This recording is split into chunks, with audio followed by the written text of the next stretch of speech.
FM. Salut et bienvenue dans votre émission À bout de souffle. Pourquoi À bout de souffle? Tout simplement parce que déjà nous serons deux derrière les micros. Ensuite, parce qu'à la fin de l'émission, nous espérons bien que vous serez à court de souffle par tout ce que vous aurez entendu et appris. Et surtout parce que cette émission est un partenariat entre deux entités, monpariFM.com et easynews.fr, deux entités promouvant la mixité sociale, les parcours atypiques et la réussite par le travail. Au cours de chacun de nos épisodes, vous aurez l'occasion d'écouter une personnalité plus ou moins connue revenir sur son parcours, ses rencontres, ses réussites et ses échecs. Des parcours qui, on l'espère, en inspirera plus d'un d'entre vous. Pour cet épisode, avec moi, on pourrait la qualifier comme étant la voix des sans-voix, la voix de ceux qui auraient aimé partager un rire, un sourire, une discussion avec nous, de ceux qui auraient aimé nous expliquer ce qui leur est réellement arrivé, mais qui ne peuvent pas, de ceux qui auraient aimé fonder une famille, de ceux qui l'ont parfois fondée, mais auraient aimé voir leur enfant grandir.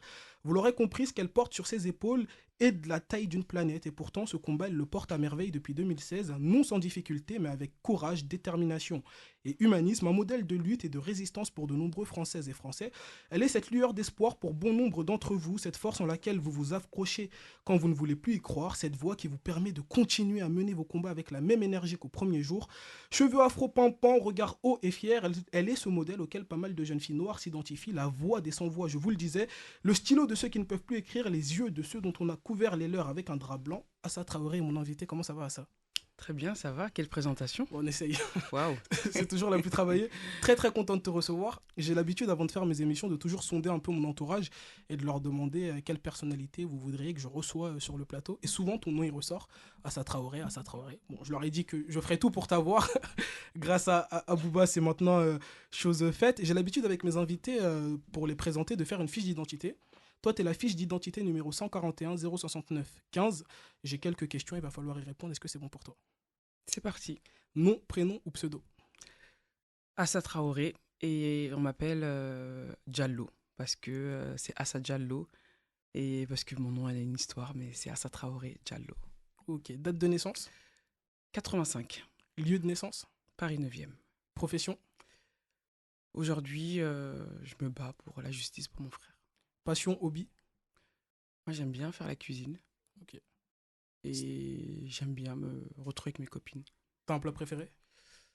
Moi, j'aime bien le poisson. J'aime beaucoup le poisson. J'aime beaucoup la loco. J'aime beaucoup le saga saga. Okay. Voilà. On se rejoint sur le saga saga. Mais bon, après, j'ai un PC mignon pour les plats asiatiques. Ok. Citation préférée? Ma mère nous disait toujours que le meilleur des chefs est celui qui laisse régner les autres. Lieu de résidence? Paris. Réseaux sociaux? Instagram. Tu le disais, t'es né dans le 9e arrondissement de Paris. Comment elle se passe l'enfance d'Assa Traoré? Moi, j'ai grandi à Beaumont, à Persan-Beaumont, à Beaumont-sur-Oise. J'arrive quand j'ai l'âge de 3 ans. Mon père est chef dans le bâtiment. Donc, il a sous la main toute la résidence du quartier où nous vivons. Donc, je grandis à Beaumont. Et pour ceux qui ont pu déjà venir et ceux qui ne sont pas venus encore, le 6 juillet, on fait la marche, pour les 8 ans de la marche de mon petit frère. Donc, ça sera l'occasion, en tout cas, de découvrir Beaumont, qui est une très jolie ville, assez sympathique, pas beaucoup d'habitants. On est entouré d'une grande forêt, donc ça veut dire que nous, on allait en automne avec mon père chercher des châtaignes. L'été, on va cueillir des cerises, des noisettes, des prunes, on va chercher des maïs. Et c'est très familial parce que c'est pas les enfants jouent dehors, tout le monde se connaît. Et on est très proche aussi des villes qui est à côté. C'est ça notre enfance. Et je pense que le combat représente beaucoup la façon dont on a grandi et comment notre quartier, comment les habitants le portent, avec cette solidarité, cet esprit en tout cas très solidaire, très affectif, très familial, dans lequel j'ai pu grandir. Vous êtes une fratrie de 17. Comment elle se passe ton entente avec tes autres frères et sœurs? D'ailleurs, tu dis, c'est pas des demi-frères et sœurs, c'est mes frères et sœurs. C'est mes frères et sœurs. Et je l'ai compris après.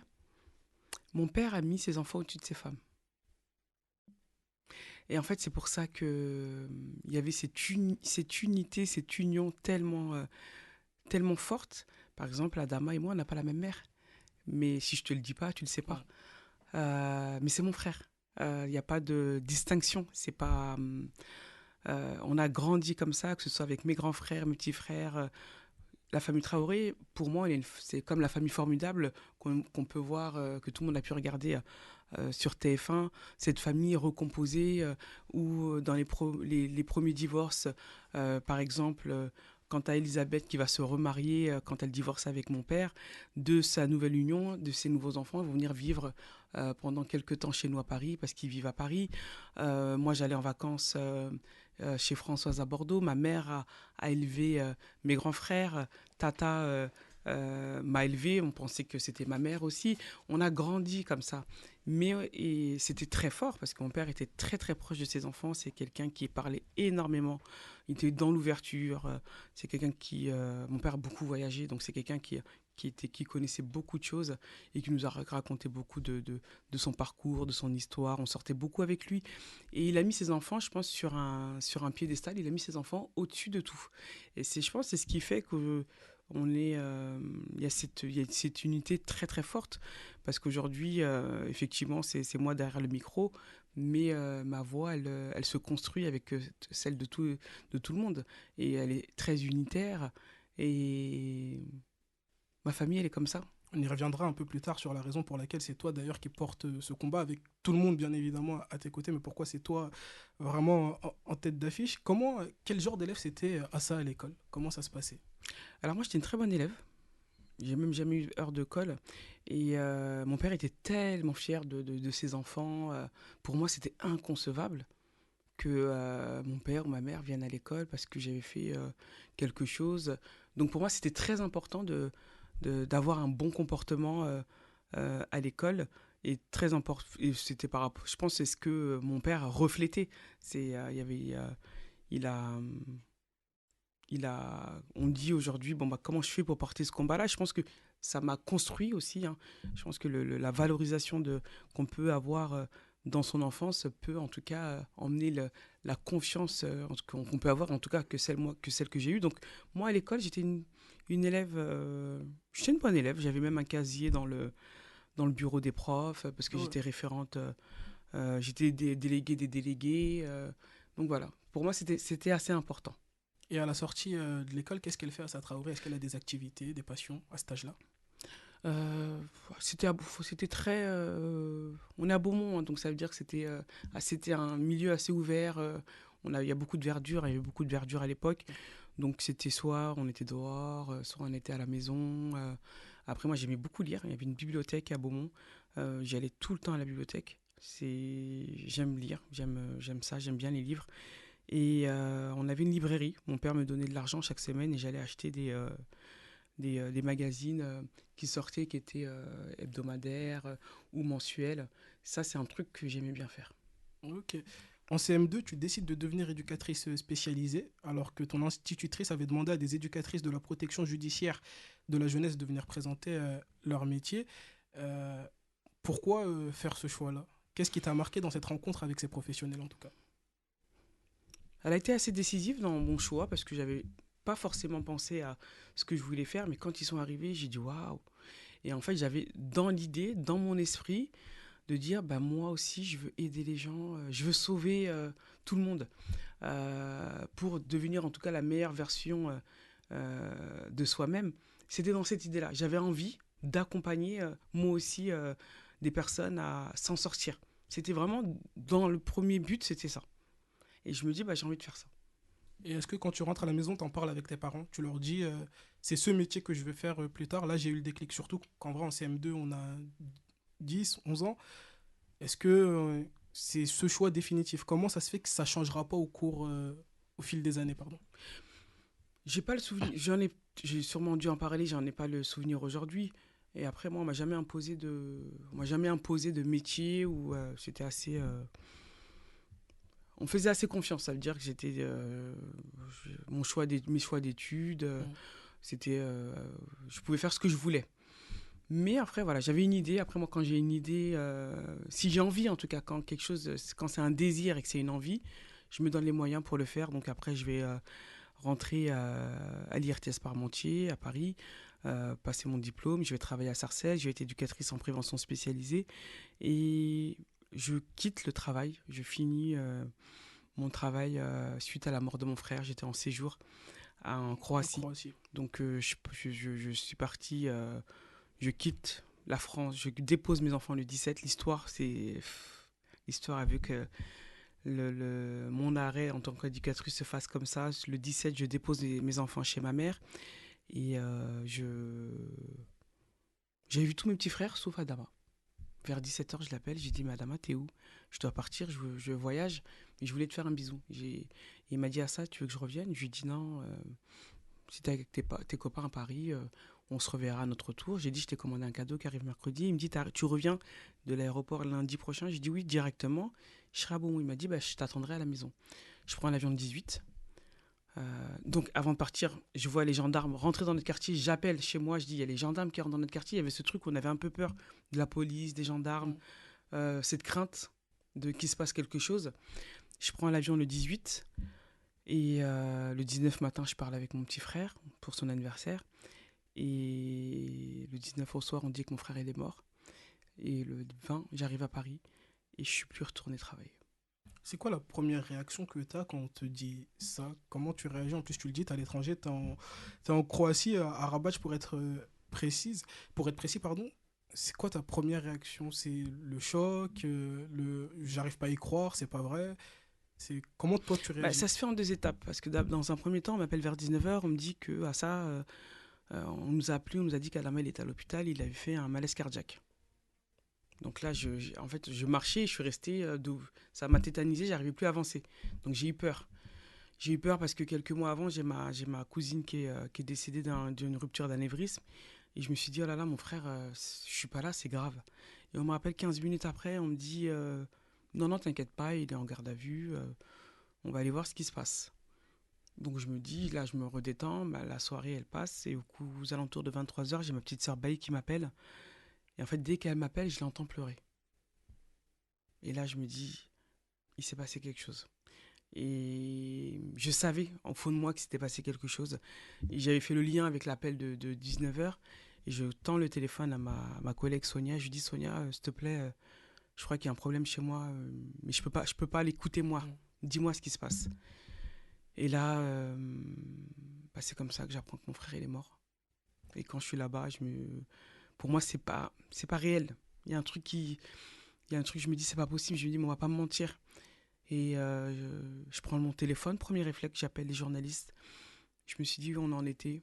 Euh, j'ai pas envie que mon frère soit un fait divers. J'avais peur qu'on ne sache pas qu'on a tué mon frère.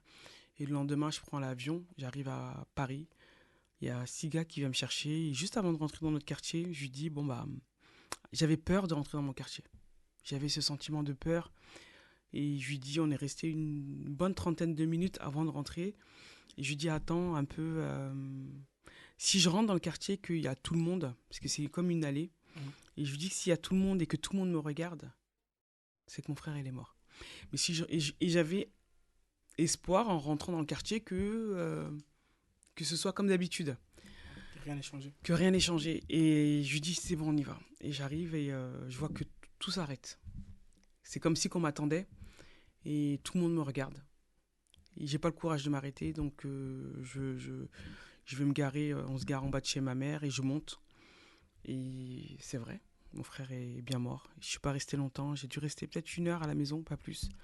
Et je suis redescendu et là j'ai dit, on a tué mon frère. C'est à quel moment justement que tu comprends que c'est une bavure policière et pas une peut-être une intervention qui aurait mal tourné? À quel moment tu comprends que c'est Quand ils ont vraiment... menti, le premier soir, quand on dit qu'Adama il est mort de cause cardiaque, d'infection très grave, qu'il avait pris de l'alcool et de la drogue, ce qui est faux. Donc le procureur même Yves Janier, en tout cas, les autopsies vont le démontrer.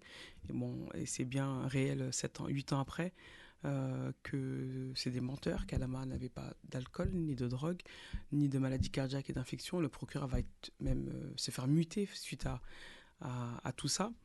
Et je me suis dit, là, il faut se battre. Il faut se battre, on va partir. Et je me suis dit, il faut que le monde entier sache qu'on a tué mon frère. Et j'avais peur, il y avait ce truc-là j'avais peur qu'on oublie mon frère, j'avais peur que les gens reprennent leur vie en septembre, j'avais peur l'année d'après, que ce soit Adama, qu'on n'en parle plus, qu'on ait tué mon petit frère, qu'il ne se passe rien. Et c'est ça ça m'a énormément porté. Parce que je voulais que le nom de mon frère, j'ai dit que le nom de mon frère va porter quelque chose. Et je veux que le monde entier, je veux que tout le monde sache qu'on a tué mon petit frère. Et c'est un combat après qui a dépassé Adama. Et c'était plus Adama, mais c'était pour tous les Adama Traoré. Et on a compris tout de suite, quand on a déshumanisé, mon frère n'était plus une victime mais un coupable. Quand on a essayé d'incriminer ma famille, je me suis dit, waouh, nous sommes les victimes, mais c'est nous qu'on se fait attaquer. Et là, on savait qu'on devait partir. Et justement, comment on s'organise pour que on n'oublie pas Adama à ce moment-là, en tout cas en 2016? Comment vous vous organisez? En famille, vous discutez de quoi? Vous parlez de quoi après tout ça? Qu'est-ce qui se dit? C'est très instinctif. Il y a même pas de discussion qui se fait. Ça veut dire que c'est une évidence pour nous tous. Vraiment, personne se dit non, non, non. C'est une évidence. On lui doit, mon frère. Vraiment, fallait y aller. Tout le monde a dit on y va. On y va et on va se battre, on va pas lâcher. Et ça, on part tous, en tout cas, d'un même élan. Et après, il y a les militants qui sont venus au moment de la mort de mon frère, tout de suite, comme Youssef, comme Mami, comme Samir, le MIB, comme beaucoup d'autres personnes. Et moi, je marche beaucoup à l'instant. Beaucoup. Ça veut dire qu'il y avait il y a eu énormément de monde autour de nous qui était là. Et là, ces militants-là nous disent, ah ça, il faut s'organiser, il faut organiser un comité pour réclamer la justice pour ton frère, c'est comme ça qu'on fait. Et je les écoute. Et on forme ce comité, mais on le forme avec tout le monde. On le forme avec des copains de mon frère, on le forme avec des amis à moi, on le forme avec des personnes inconnues qui vont arriver, avec chacun avec ses compétences, et on y va.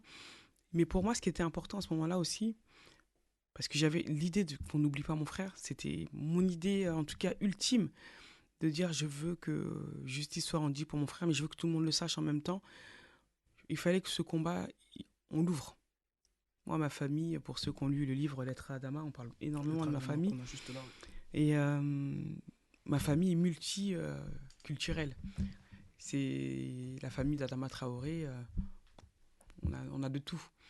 Et ce combat, il fallait l'ouvrir à tout le monde. Pareil. Il fallait que tout le monde. Je voulais pas que ça reste que entre nous dans notre quartier ou que entre personnes noires, mais je voulais que tout le monde, ceux qui ne subissent même pas les violences policières, en tout cas, ne reste pas spectateur. Donc on va très très vite ouvrir le combat et on va créer des liens de solidarité avec d'autres causes, avec d'autres injustices, on va faire des tournées de quartier, des tournées des centres-villes, dans les campagnes, dans la France, pour aller en tout cas apporter de la solidarité avec ceux qui en avaient besoin et pourquoi pas créer des alliances après. Mais c'est aussi l'occasion de pouvoir parler du combat et de dire ce qui se passe. C'est passé pour mon frère et ça va grandir et Adama va devenir tous les Adama Traoré. On va commencer à dénoncer toutes ces injustices qui se passent, les violences dans les quartiers populaires, la discrimination, le racisme.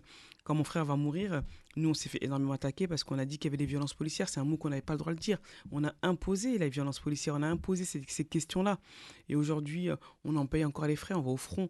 Moi, j'ai eu des procès, j'en ai encore, parce que on a osé se lever, on a osé dire les choses, on a osé parler. Mais c'est pas grave. Aujourd'hui, on a tué mon frère, on est la voix vivante d'Adama, on ira jusqu'au bout, quoi qu'il arrive. Et c'est comme ça.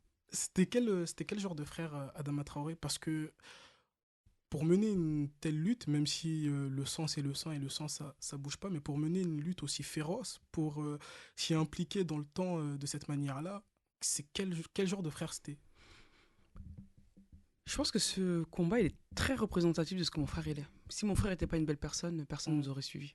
Personne ne serait venu, ils auraient dit c'est pas une bonne personne, il est méchant, ou Madame était très gentil. Il était même très introverti. Adama, il parlait très très peu, assez timide. Adama aimait beaucoup ses copains, c'est quelqu'un qui a voyagé, qui aimait énormément le foot. Donc il était...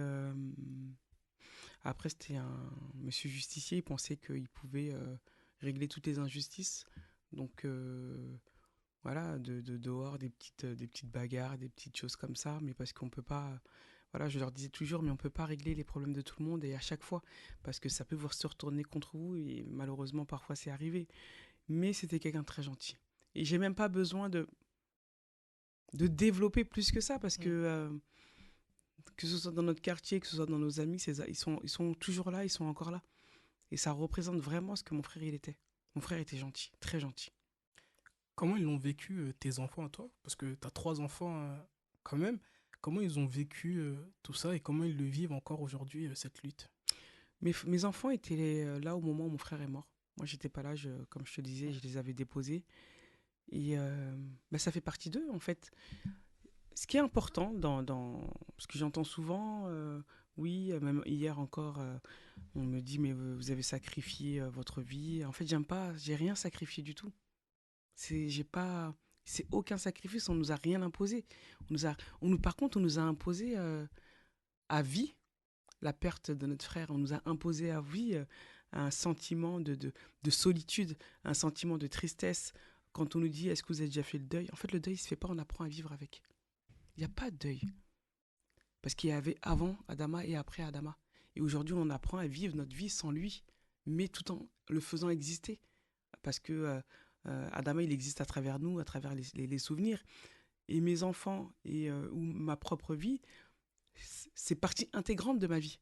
Quand je me lève le matin et que je dois nourrir mes enfants, donner de l'amour à mes enfants, euh, m'occuper de mes enfants ou moi-même boire de l'eau, le combat de mon frère en fait partie. Il n'y a pas de distinction. C'est au quotidien. Ça veut dire que le combat, il est là. Il fait partie de notre vie. Il grandit avec nous. Il se construit avec nous. Quand on dit il grandit avec nous, il grandit avec mes enfants. C'est une histoire. Et c'est leur histoire. Et aujourd'hui, mes frères, mes enfants sont porteurs d'une belle histoire. D'une histoire qui a eu un renversement très fort pour la France, pour la position de la question du racisme et des violences policières, des quartiers populaires. Et ça, c'est leur histoire, c'est leur oncle. Et ils le vivent très bien, parce qu'il n'y a pas de... Il y a pas... Le combat, il n'est pas hors notre famille. Il n'est pas hors ma maison, il n'est pas hors moi. Il n'y a pas, il y a pas le combat et je dépose le combat et je rentre dans ma vie de famille. Ça en fait partie. Donc tout le monde le vit assez bien et on continue à vivre le plus normalement possible. De toute façon, un combat, il doit se nourrir, mais il doit se nourrir aussi avec l'espoir. Il doit se nourrir avec de l'amour, il doit se nourrir avec de la vie. Sinon, s'il n'y avait pas d'espoir à travers ce combat, s'il n'y avait pas de rêve même à travers ce combat, personne ne suivrait, personne ne viendrait. Et à travers même un drame, à travers la mort de mon frère, c'est pas juste demander la justice pour Adama, mais c'est de dire qu'est-ce qu'on laisse à nos enfants et quel espoir et quel rêve on donne à toutes ces personnes-là et à toutes ces jeunesses-là. Mes enfants font partie de ça et il faut que la population, que la jeunesse et tout le monde soit partie de ça. Et on se le doit pour les enfants. Donc ça peut pas être à part. Et est-ce qu'Assa Traoré, il y a des moments où elle a douté, des moments où elle s'est dit, c'est trop pour moi, j'ai envie d'arrêter, j'ai envie de me mettre en retrait, j'ai plus envie de mener ce combat-là, sur la scène médiatique. Jamais. Je- Peut-être que on me pose souvent là, cette question, peut-être qu'il n'y a pas de mots peut-être pour le dire. Je pense qu'il n'y a pas de mots, mais c'est comme ça. C'est pas autrement. C'est en toi et... C'est comme ça, que ce soit moi ou pour ma famille, pour mes frères, pour mes sœurs. Ça pouvait pas être autrement. Je pense que si j'avais rien fait, c'est moi qui aurait dépéri, qui serait tombé dans une profonde dépression et- donc la question ne se pose même pas. Après, de la fatigue, il y en a comme toi, tu peux être fatigué, comme tout le monde peut être fatigué. Des moments de doute, tout le monde peut en avoir, comme dans leur vie de tous les jours. Je dis pas que j'ai aucun sentiment. On en a tous. Mais le combat de mon frère, aujourd'hui, il est là. C'est pas Cette question, elle ne se pose même pas. Et en fait, ce combat, on lui doit, mon frère. On est la voix vivante d'Adama, on lui doit. Je Peut-être que j'ai pas un mot ou une phrase et Mhm. vraiment pour pouvoir l'expliquer, mais non, c'est comme ça, c'est pas autrement. Tu le disais, hein, en début d'émission, t'aimes bien lire. En 2017, sort un livre intitulé Lettre à Adama qu'on a ici, coécrit avec Elsa Vigoureux. Dans Lettre à Adama, tu racontes une lutte citoyenne inédite contre les violences policières, la bataille judiciaire et médiatique qu'il a fallu mener pour déconstruire les mensonges et rester dépositaire de l'histoire d'Adama. Tu dénonces le comportement et le rôle des forces de l'ordre face à une jeunesse marginalisée et stigmatisée, mettant aussi en lumière le déterminisme auquel ta famille n'a pas échappé. Enfin, tu ravives la mémoire d'un jeune homme dont le prénom s'impose désormais partout en France comme l'étendard de deux exigences, vérité et justice. Comment on prend la décision d'écrire un tel livre, surtout que là, c'est faut coucher les mots, du coup, il faut se remémorer tout ça, faut repartir, entre guillemets, à la bataille. Comment la décision, elle se prend? Cette rencontre, elle se fait avec Elsa par rapport à... C'est mon avocat qui me l'a... Yacine Bouzrou qui me présente Elsa, qui fait une première interview et qui me dit, mais à ça, il s'est passé tellement de choses en peu de mois, en peu de mois, qu'on a l'impression qu'il s'est passé tant d'années. Et il faut l'écrire, cette histoire. Et je lui dis, vas-y. Et c'était important de l'écrire. Bon, ce livre, il sort 8 mois après la mort de mon frère, mais il s'est passé tellement de choses. Et ce livre, il a permis, en tout cas, à pouvoir raconter notre famille, pouvoir raconter Adama. Il y a plein de choses qui se disent pas, il y a plein de choses qui sont très intimes, il y a plein de choses où on peut rentrer, où c'est assez pudique, il y a plein de choses où c'est très dur à raconter. Et ce livre, en tout cas, il peut le raconter et on impose nos mots, on impose notre histoire, on impose l'histoire de Adama.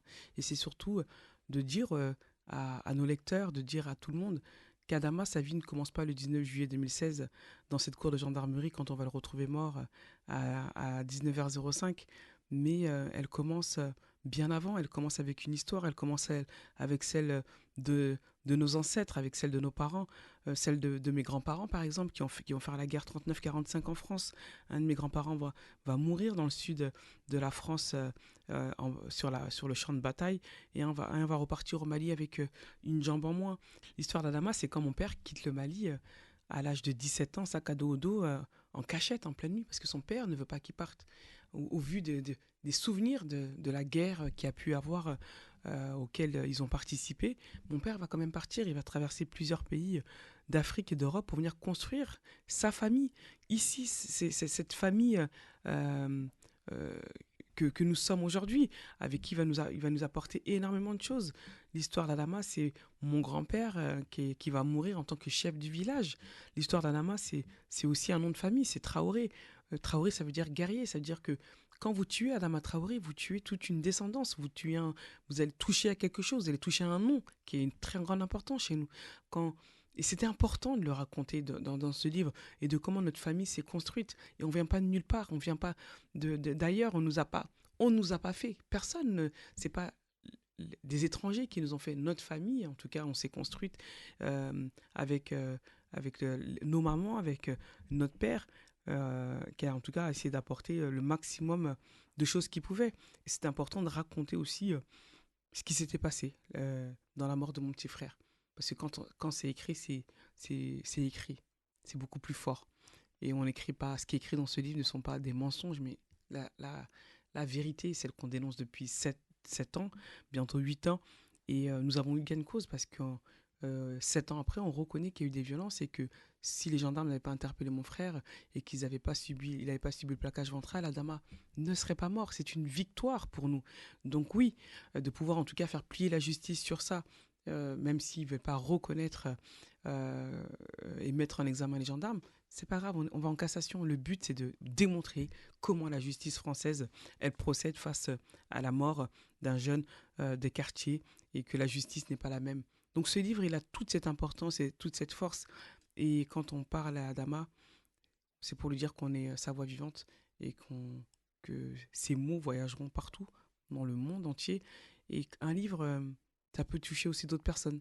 Tout à l'heure, on a parlé des réseaux sociaux. Il y en a qui vont être plus passionnés sur la lecture. Il y a des choses qui se comprennent à travers des mots. Donc c'est important. Dans le livre aussi, ce qui est marquant, c'est la préface. D'ailleurs, le livre nous met, je conseille à tout le monde de le lire. Le livre nous met directement dans le bain, mais dans la préface, il y a cette histoire d'un jeune homme de 24 ans qui vient de voir, il a pris un tir de flashball dans l'œil et qui vient de voir chez toi. Est-ce que c'est toutes ces petites choses? Il y a aussi, tu parles de, il y a George Floyd, tu t'en parles, il y a George Floyd en 2020, ça t'en parle dans un autre livre. Est-ce que toutes toutes ces choses pardon, qui sont arrivées aussi alimentent le combat et te fait te dire que je peux pas m'arrêter en fait. Là, tel que je suis parti, même si moi je veux m'arrêter, je vais arrêter trop de gens derrière moi, donc je suis obligé de poursuivre. Non, mais oui, bien évidemment. Et on comprend qu'à travers la mort de mon frère, Adama Traoré est mort parce que nous sommes dans un système qui a laissé passer les choses. Et on ne peut pas se battre juste pour la justice pour Adama, on doit aussi se battre pour les autres et faire changer en tout cas cette façon de changer. Comme je le dis, assumer qu'il y a du racisme dans les institutions, dans la police, c'est pas une faiblesse, c'est sauver des vies. Donc on est obligé, et c'est tellement douloureux et tellement triste quand il y a une famille qui nous appelle ou quand on apprend qu'il y a eu un mort ou un blessé grave et de la douleur qu'ils ont reçue, personne ne devrait ressentir ça. Personne, c'est tellement... C'est c'est assez fort, mais aujourd'hui, on est parti dans le combat où aujourd'hui, le nom d'Adama est devenu un symbole des violences policières qui est porteur d'espoir. Et le porteur d'espoir, c'est pour changer les choses. Mais pour changer les choses, c'est pour aller vers l'égalité des choses et la survie des gens. Le 2 juin 2020, devant le tribunal de Paris, tu rassembles 20 000 personnes selon la police, 80 000 selon les organisateurs. Je me rappelle une grande manif exceptionnelle ce jour-là. En plus, on est en début d'été. C'est un peu après la mort de George Floyd. C'est aussi un peu période un peu après Covid où les gens aussi ont ce besoin peut-être de se retrouver, de se rassembler. Mais en tout cas, il y a ce mouvement qui se fait là. Qu'est-ce que tu te dis ce jour-là? Est-ce que ce jour-là, on passe encore une nouvelle étape et tu regardes et tu te dis, ouais, en fait, voilà ce que j'ai réussi, entre guillemets, à créer. Parce que c'est un des, peut-être même le mouvement le plus massif qui se passe en dehors des rassemblements qui ont lieu tous les ans. Comme tu le disais, il y en a un là le 6 juillet à Hénin-Beaumont. Mais qu'est-ce que tu te dis en tout cas ce jour-là? Je me dis, waouh, le peuple français est là.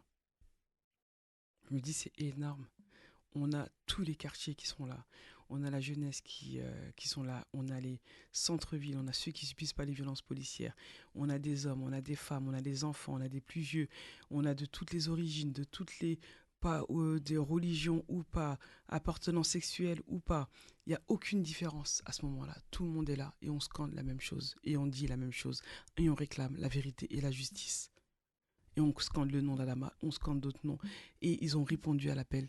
Et je me dis, ça, c'est le travail qu'on a fait. Ça, c'est tout le travail de l'ombre qu'on a fait, tous les tournées de quartier qu'on fait, quand on va voir les autres, quand il y a des autres injustices ou des choses qui se font et qu'on va apporter de la solidarité, du soutien. C'est tout un travail qui brasse en tout cas.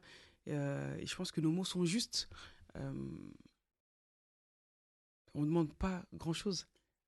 On demande juste à ce que les gens puissent vivre et que les vies comptent et que les vies comptaient. Donc c'est énorme. À ce moment-là, c'est après coup, hein, je ne me rends pas compte tout de suite. Mhm. Hein. C'est après coup, même là, ça fait la semaine dernière où il y avait, on a revu les images et je me dis, waouh. T'es d'origine ouest-africaine. On sait qu'en Afrique de l'Ouest, la pudeur, c'est quelque chose de très important, sacré. Tu le disais même en amont d'écrire le livre, c'est quelque chose dont on prend conscience en tout cas. On ne dit pas tout, on ne peut pas tout se dire. Et même dans nos relations finalement avec nos parents, il y a cette difficulté à dire je t'aime, des mots affectueux comme ça. On le montre d'une autre manière. Comment tes différentes mères et tes frères et sœurs, cousins, cousines, oncles, tantes, comment la famille Traoré dans l'ensemble a vécu cette exposition médiatique? L'exposition médiatique, elle était... il n'y a pas eu de problème sur ça. Et après, voilà, moi, je faisais tout pour protéger ma famille. Mm. Donc, C'est pour ça aussi peut-être que tu t'es mis en quand il y avant. avait quelque chose, quand il y avait un mensonge, je leur disais, vous inquiétez pas, je vais rétablir la vérité. C'est très dur hein, pour une famille d'entendre des choses fausses, des mauvaises choses, des mensonges. Et tu as l'impression que tout le monde le sait, tout le monde te regarde dans la rue. Et je leur disais, vous inquiétez pas, c'est du mensonge, on va rétablir la vérité. Et on a toujours rétabli la vérité. Et dans le combat, c'est pour ça que je t'ai dit, c'est important. On a gagné parce que la vérité, on la connaît. On sait que les gendarmes sont responsables de la mort de mon petit frère. On sait que ce jour-là, ils n'auraient pas dû. On va juste le justifier en disant que Adama Traoré était grand et costaud, donc ils ont dû user de la force. On a rétabli cette vérité. On a rétablit énormément de vérité. Si on les avait écoutés, Adama serait mort de cause cardiaque, d'infection très grave, sous l'emprise de l'alcool, sous l'emprise de la drogue. Après, on va dire de drépanocytose. Ensuite, on va dire de chaleur pour un seul homme. Et on finit par dire oui, les gendarmes sont vraiment responsables. Et il y a eu de la violence. C'est important. Et je leur disais, vous inquiétez pas, hein, ce combat, on va le mener avec dignité. C'est pour l'honneur et la dignité d'Adama. Et on va tous marcher, les épaules redressées et dignement dans la rue. Parce que ce combat, il dépasse Adama, c'est un combat pour tout le monde, donc il est juste. Donc moi, ma famille, je les ai toujours protégés, en tout cas, de ça et de dire, vous inquiétez pas. Je leur disais, je vous inquiétez pas. Même quand il y a quelque chose, je leur disais, vous inquiétez pas. On gère la situation. En décembre 2020, tu es distingué Guardian of the Year par le magazine américain Time. Celui-ci voit en toi une des personnalités qui se mettent en danger pour défendre les valeurs sacrées de la démocratie. Quand on reçoit une telle distinction, je pense qu'il y a mais tu me le diras, je vais parler pour toi, mais tu me diras si c'est vrai ou pas. Je pense qu'il y a deux sentiments. Il y a peut-être le sentiment de fierté, on est content parce qu'on a mené un combat, mais il y a ce sentiment aussi de c'est dommage que ce genre de choses doit être célébré aujourd'hui. Toi, comment tu l'as vécu tout ça? Et comment finalement, même toi, tu as vécu un peu ce côté médiatisation et starification de ta personne que certains vont finir par te reprocher au fil du temps? Je le découvre en même temps que toi. Ah, C'était cette une du Time, je la découvre en même temps que toi. Dans la nuit, je me lève, je crois que c'est 4 heures ou 5 heures du matin, mon téléphone, des notifications à pas en finir. Et le premier réflexe que j'ai, je vais dans le comité Adama, dans le gros, je me dis, il y a eu un problème. Je pensais qu'il y avait un problème. mm, Et je découvre ça, je dis, waouh. Et là, je me dis, le nom de mon frère, il est parti jusqu'aux États-Unis. c'est dingue. Je me suis dit, c'est incroyable. J'ai dit, même là-bas, tout le monde sait que en France, on a tué Adama Traoré. Et j'ai dit, mon frère, le nom de mon frère a une résonance qui est énorme. Et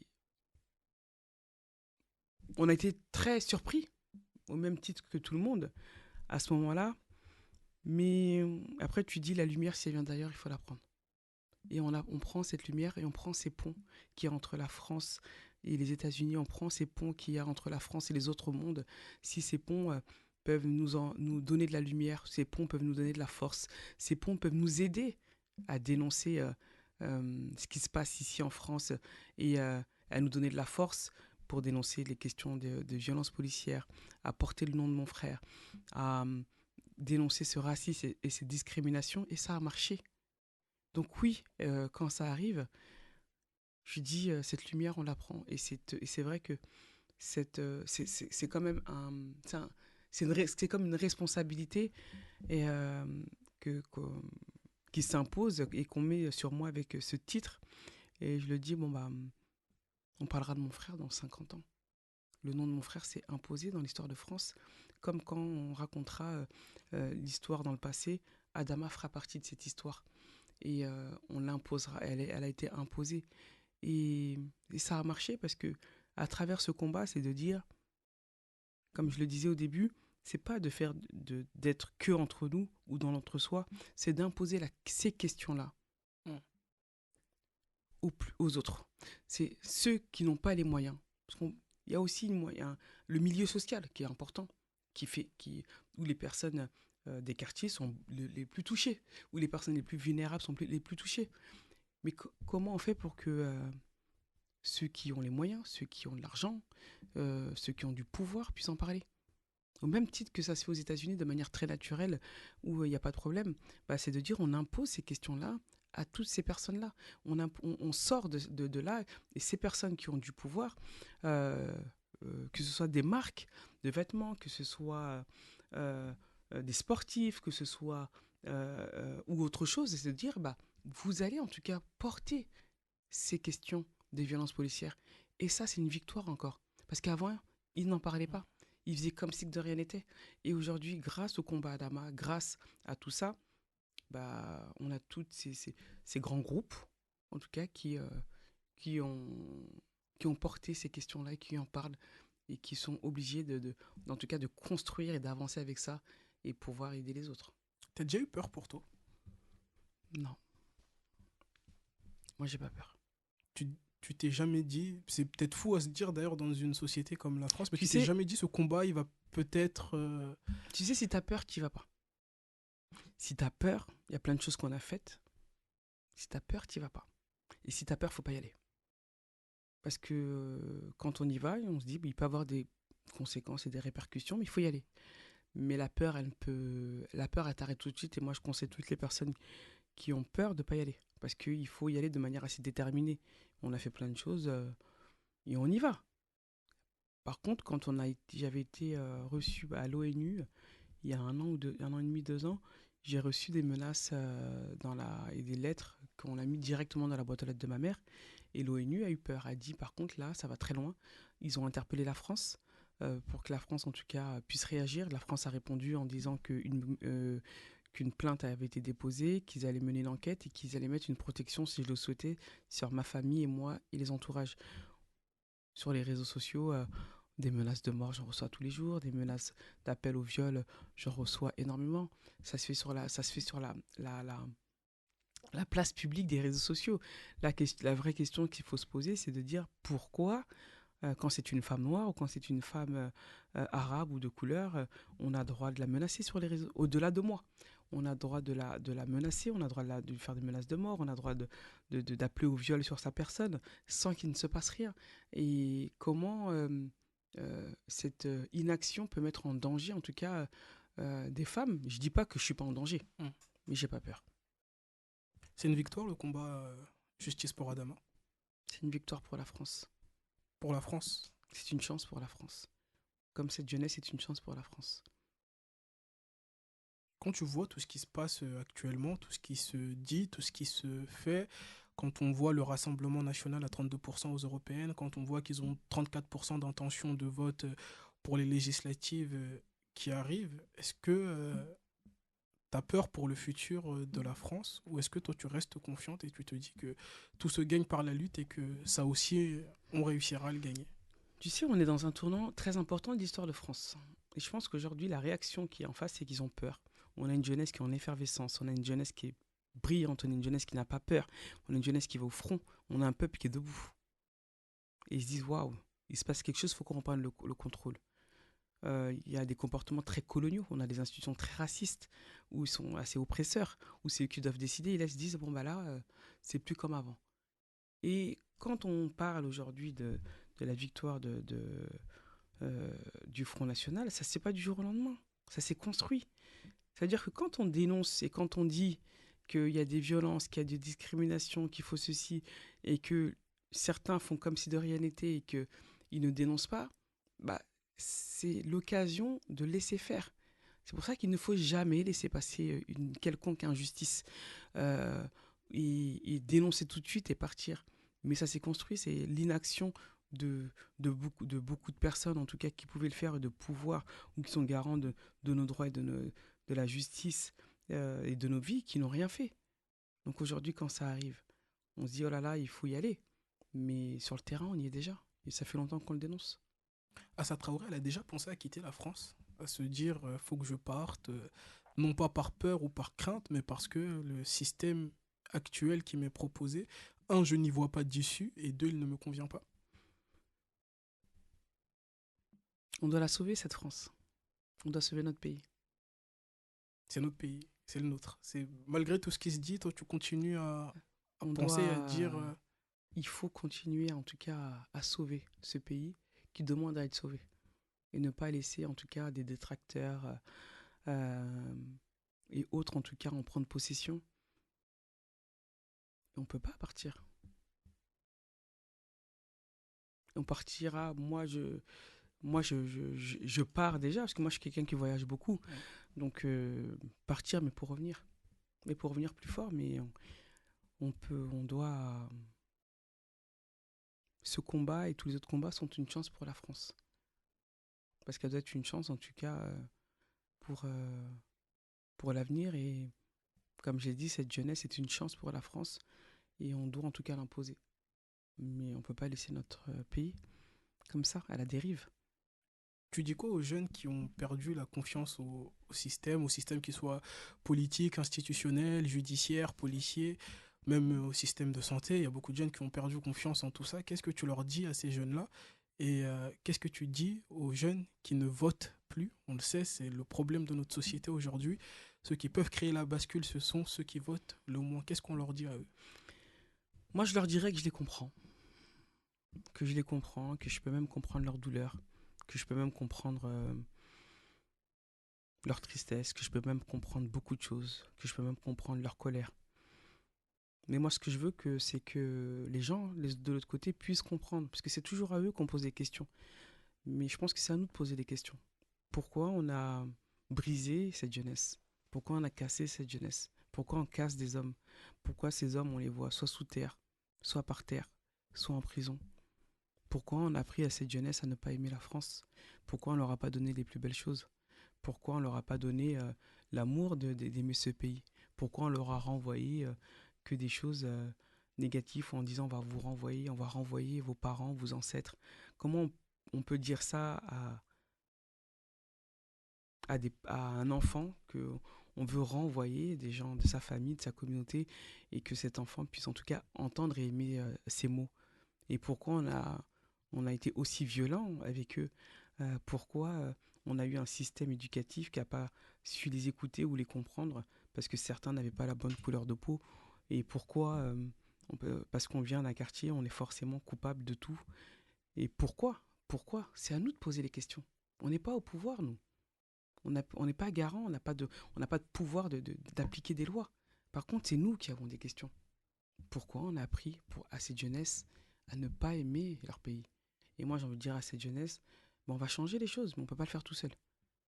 Par contre, on va changer les choses et vous allez vous approprier ce pays, le pays et les choses, et on va changer les choses ensemble. Et bien évidemment, il faut voter. Mais après ça, c'est vrai que c'est un choix qui reste très personnel. Et moi, j'aime pas le vote par dépit. Le vote ne devrait pas se faire par dépit. Le vote, il devrait se faire parce qu'on a des convictions et parce que on a un choix. Et aujourd'hui, malheureusement, ces dernières années, on vote parce qu'on n'a pas le choix. Donc déjà, on a une jeunesse où c'est pas assez facile, mais on leur dit en plus, faut voter par dépit parce que vous n'avez pas le choix. Mais la liberté, elle est où à ce moment-là? Et oui, bien évidemment, il faut voter parce qu'il faut être le meilleur citoyen et qu'on peut être dans le pays dans lequel on vit. Parce qu'on est là, on construit les choses, on change les choses. Et j'ai envie de leur dire, bon bah, vous avez le droit de participer à la construction de cette France. Mais pour pouvoir y participer, il faut que de l'autre côté, il faut on leur dise, on les laisse participer à eux-mêmes à la construction de leur propre vie. T'as déjà pensé à faire de la politique ou à créer un parti politique? On en fait déjà inconsciemment. Ce qu'on fait avec le comité Adama, c'est ça déjà. Mais créer un parti à part entière, c'est quelque chose qui ne vous parle pas? Comité Adama, C'est ça votre parti? c'est ça, on est le peuple. Est-ce que, est-ce que le peuple un jour il pourra prétendre à- aux institutions, aux différentes institutions, C'est le peuple se qui décide. présenter? C'est le peuple qui décide. Comment elle se sent, Assa Traoré, dans la société d'aujourd'hui? Comment elle se projette sur l'avenir? Et qu'est-ce qu'elle dit à ses enfants? Pour l'instant, on est dans un train, dans un train dans lequel on est monté en 2016, euh, où on a construit beaucoup de choses, on a fait beaucoup de choses, et on n'est pas encore arrivé au bout de ce train, puisqu'on n'est pas encore arrivé au bout de la justice, même si on a gagné beaucoup de choses. Et moi, mes enfants, bon bah, on vit le plus normalement possible. Moi, je suis quelqu'un qui aime beaucoup voyager. On essaie de changer de pays, essaie de leur montrer beaucoup de choses, leur apprendre énormément de choses. Je suis très fier, je suis très content de mes enfants qui, euh, qui, je pense, ont un très bel avenir, en tout cas devant eux. Je ferai tout pour, et je pense comme n'importe quel parent. Et tout va bien. Toi, tu te sens bien. Yep, ça va. Je me sens bien, oui et non. Je me sens bien parce qu'il faut continuer à avancer, parce que la vie, elle est là. Et je me sens pas bien quand on sait que voilà, Adama, il est pas là. Il y a rien qu'on puisse faire dans les moments de nos vies, que ce soit festif, que ce soit des naissances. Là, on a la Eid qui arrive dans quelques jours et c'est très difficile. À chaque fois, même si c'est 8 ans après, c'est comme si c'était hier. Et on nous dit, waouh, on nous a enlevé quelqu'un, on nous a enlevé notre frère. Et ça, je peux pas dire qu'on le vit très bien. On apprend à vivre avec. On ne vit pas bien avec. On apprend juste à vivre avec. Mais sinon, Je me sens bien. Je me sens bien parce que je sais que le nom de mon frère, il est porteur d'espoir. La Cour d'appel de Paris a confirmé le jeudi 16 mai dernier le non-lieu en faveur des gendarmes présents au moment de la mort de ton frère lors de son interpellation en juillet 2016. Comment toi t'as vécu cet épisode? Et à la sortie du tribunal, tu dis, pourtant on est 7 ans après, ce n'est que les 8 ans même après, ce n'est que presque 8 ans, ce n'est que le début du combat. On vous demande de l'endurance, on vous demande du courage et on vous demande de la force. Bien sûr, ils nous ont laissé 8 ans. Ils savaient qu'ils allaient partir sans non-lieu. Sauf que nous, on a gagné dedans. C'est qu'on a fait reconnaître à la justice que les gendarmes sont bien responsables de la mort d'Adama. Et ça, c'est une victoire qui est énorme. Tous les juges qu'il y a eu avant ont menti. Les gendarmes ont menti, ça, on l'a fait reconnaître. Et on nous dit qu'aujourd'hui, ok, il y a des violences, mais ils ont dû user de la force nécessaire parce qu'Adama était costaud. Là, c'est qu'un chapitre. C'est bon. Maintenant, c'est officiel. On sort de ce chapitre-là. Maintenant, on va dans l'autre chapitre. Et bien évidemment, il faut de l'endurance. Parce qu'on ne change pas les choses d'un claquement de doigts. Il faut du temps et de la persévérance. Et je pense qu'ils ont compris qu'on ne lâchera pas. Mais plus on avance, plus on met à nu un système et plus on démonte. C'est trop gros. Et c'est ça qui est fort. C'est-à-dire, plus c'est gros, bah, plus ils s'enfoncent, bah, plus on est là. Ils veulent, s'ils veulent, ils peuvent faire. Ils ont donné le non-lieu comme ils le voulaient, mais c'était tellement gros que, que nous, on brasse encore plus de gens avec nous. Ils créent l'effet inverse. Et là, nous allons en cassation. Après la cassation, c'est quoi La Cour la européenne. suite? Il y a plus haut que la Cour européenne après Non. ou c'est... Bah, le plus haut, c'est qu'on aura imposé le nom d'Adama et la question des violences policières en Allez. France, dans l'histoire française. Et ça, personne ne peut l'enlever. Dans ce combat, pour t'accompagner, il y a le maître Bouzrou, Yacine Bouzrou, que j'en profite pour saluer, avec qui on échange parfois sur Instagram, une très belle personne. Euh, Quelle a été son importance? Parce que j'ai l'impression que ça a été plus qu'un avocat pour toi. C'est une machine de guerre, cet avocat. Il est puissant, il est malin, il est futé, il sait où il va, il n'a pas peur. Et on a choisi le meilleur. C'est le meilleur pour moi. Qu'est-ce qu'on peut souhaiter pour la suite à Assa Traoré? De belles choses, plein de belles choses. Que Dieu nous accorde une longue vie à nous tous, qu'on puisse accompagner nos enfants le plus longtemps possible, qu'on puisse voir euh, leur, les voir grandir, les voir profiter, de pouvoir les accompagner, de pouvoir être là dans les moments mous, dans les moments festifs, que nos parents puissent être là à nos côtés longtemps, qu'on puisse voyager dans le monde entier, parce qu'il y a plein de choses qui se passent, il y a plein de choses à découvrir et à voir, de se nourrir de tout ça, de continuer à, le combat et que surtout que les soutiens qui sont là, que la force qu'ils ont et, dans leur âme et dans leur cœur et dans leur poing qui continuent à être là avec nous, qu'on puisse avoir la justice et qu'on puisse en tout cas avancer le plus normalement possible. C'est possible encore d'avancer normalement? Bien sûr que c'est possible. C'est possible. Sinon, on serait aujourd'hui dans des champs de coton. J'ai l'habitude, à ça, pour finir avec mes invités, de faire un jeu. Je vais commencer des phrases et je vais te demander de les terminer si c'est bon pour toi. Être une femme aujourd'hui, c'est... Avoir de la voix, Être une femme noire aujourd'hui, c'est... c'est puissant, La religion pour moi, c'est... intime, La France pour moi, c'est... le peuple, Si Adama pouvait nous entendre, j'aimerais lui dire que... qu'on l'aime, J'aimerais dire à mes 3 enfants que... ils peuvent être fiers de leur tonton. Les violences policières sont aujourd'hui... À bannir. Le Mali pour moi, c'est...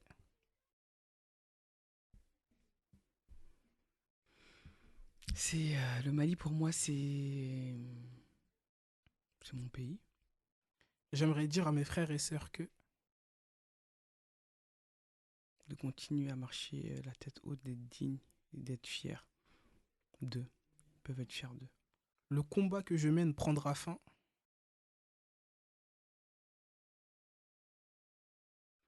Le combat que je mène aujourd'hui prendra fin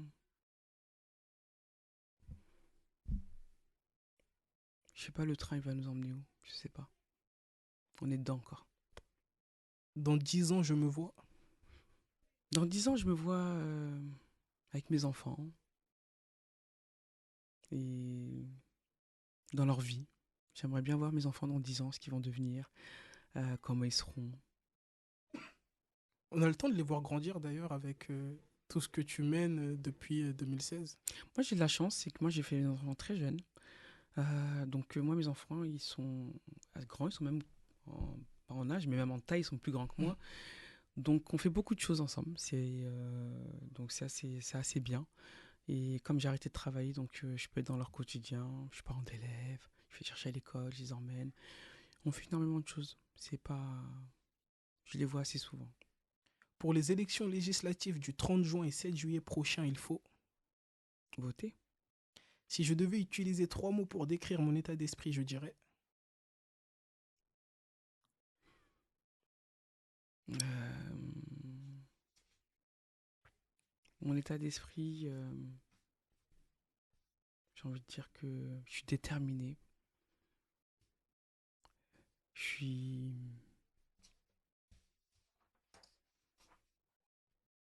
je suis bien. Je suis bien dans ma vie, dans ma tête. Et je lâcherai pas en fait. J'espère qu'ils l'ont bien. En fait, c'est même pas. Voilà mon état d'esprit. Tu lâcheras pas. Mon interview du jour était. C'est vraiment bien. Et merci parce que je fais beaucoup d'interviews. Et quand on pose certaines questions, je leur dis, mais vous avez lu le livre, le journaliste? Et en fait, je dis, à vos questions, je sens que vous n'avez pas lu, en tout cas, vous n'avez pas en tout cas feuilleté. Et je trouve ça dommage parce qu'on peut faire des interviews qui sont beaucoup plus percutantes et pas forcément redondantes et comme des d'autres. Et donc, je te remercie, en tout cas, d'avoir pris le temps de lire, de le feuilleter et d'avoir, en tout cas, posé des questions un peu plus poussées ou en tout cas, on a pu aller aborder autre chose. Donc, c'était assez sympa.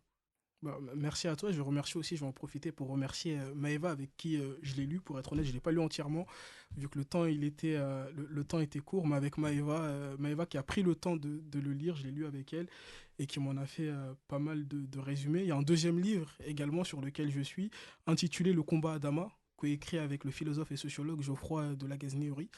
Donc voilà, achetez ces 2 livres. Ça, c'est aux éditions Le seuil. Le Seuil. Et l'autre, c'est Le stock. stock. Donc voilà, achetez ces 2 livres. En plus, on peut les trouver à très bon prix sur la Fnac avec les revendeurs. Merci à toi d'être venu. Comme je te le disais en début d'émission, à chaque fois que je demande vous voulez que je reçois qui, on me dit Assa Traoré. Voilà. Donc c'est fait. J'espère en tout cas que ceux qui nous ont écoutés ont appris énormément de choses, qu'ils ont découvert des choses qu'ils ne savaient peut-être pas. Et je remercie également Booba qui nous a permis de nous mettre en connexion. Booba qui est une très très belle personne et qui est passé aussi par ce plateau. J'en profite également pour remercier Léonard qui était à la technique, et Unissa et Arthur qu'on a un peu fait transpirer aujourd'hui qui étaient à la caméra. Je remercie aussi le directeur. Et merci encore une fois à cette travail. En tout cas, c'était un plaisir. On est sur presque la fin là, d'À bout de souffle pour cette saison. Il nous reste encore 2 invités. Et les 2 derniers invités, encore une fois, ce sera du lourd comme d'habitude. Et on espère, encore une fois, que vous apprendrez beaucoup de choses. Cette émission, elle est bien évidemment disponible sur toutes les plateformes légales de téléchargement de podcast.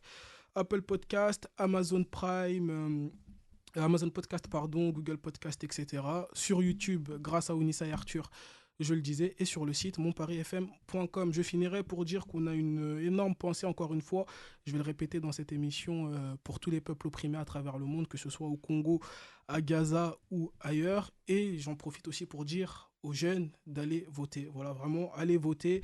L'avenir, il est entre vos mains, donc profitez-en pour aller voter le 30 juin et le 7 juillet prochain. Je sais qu'on dit souvent que voter, ça ne sert à rien, mais si on ne le fait pas, on ne saura pas également si ça sert ou si ça ne sert pas.